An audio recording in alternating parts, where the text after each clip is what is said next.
you ever wondered what happened in Europe after Napoleon's fall? How did one man's defeat give birth to an idea that would change the world? Socialism? Let's travel back to the 19th century and uncover how people began to dream of equality and justice. Hello, everyone, and welcome to Avid Education Academy, your space to learn history the smart and simple way. Today, we're exploring Europe after Napoleon, the birth of socialism. So, let's begin this fascinating journey through time. When Napoleon Bonaparte was finally defeated in 1815, Europe was in deep chaos. Kings who had once lost power wanted their thrones back, and people who had tasted freedom during the French Revolution didn't want to return to old traditions. 1815 में Napoleon की हार के बाद Europe में राजाओं ने फिर से अपनी शक्ति वापस पाने की कोशिश की, लेकिन जनता अब आजादी का स्वाद छक चुकी थी. To bring order back, European rulers gathered in Vienna. This meeting was called the Congress of Vienna, led by Prince Metternich of Austria. Their goal was clear: to restore monarchies and erase revolutionary ideas like liberty and equality.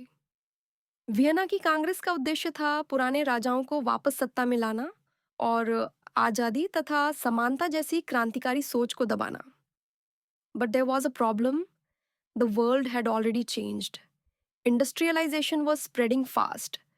Big factories, machines, and urban centers were coming up.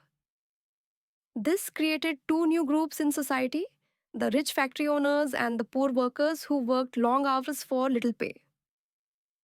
औद्योगिक क्रांति के कारण समाज में अमीर मालिक और गरीब मजदूरों के बीच एक नई खाई बन गई थी. As inequality grew, thinkers began asking, is this fair?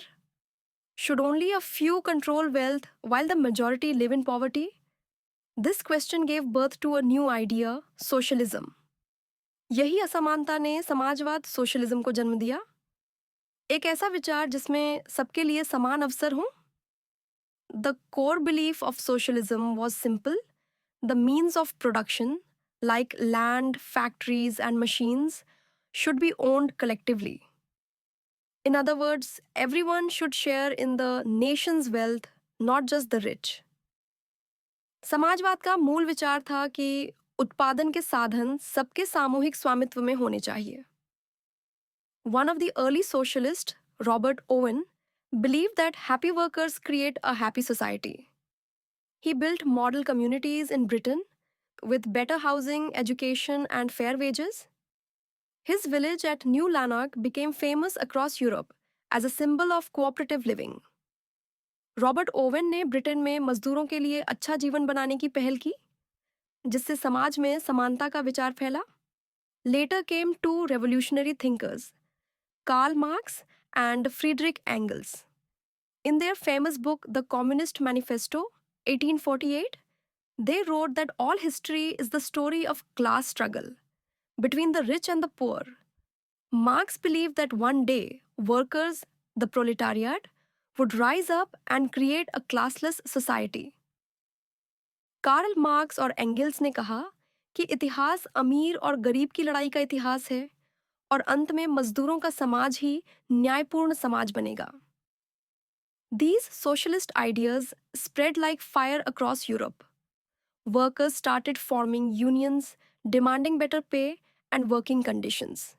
Governments were forced to listen. Revolutions and reforms began to shake the old system. धीरे धीरे मजदूरों ने अपने अधिकारों के लिए आंदोलन शुरू किए और कई देशों में सुधार लागू हुए. So, if we look at it closely, the birth of socialism was not just a political movement. It was a voice of the common people against injustice.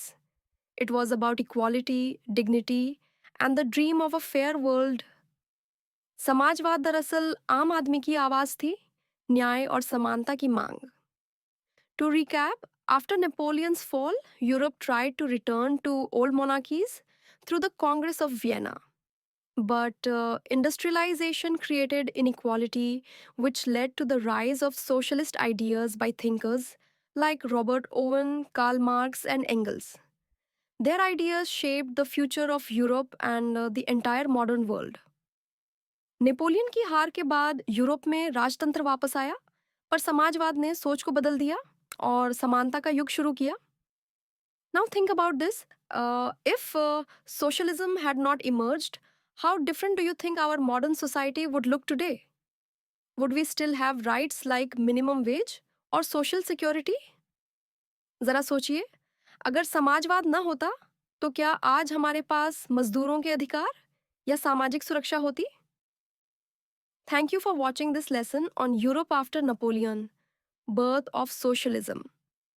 If you found it helpful, don't forget to like, comment, and subscribe to Avid Education Academy.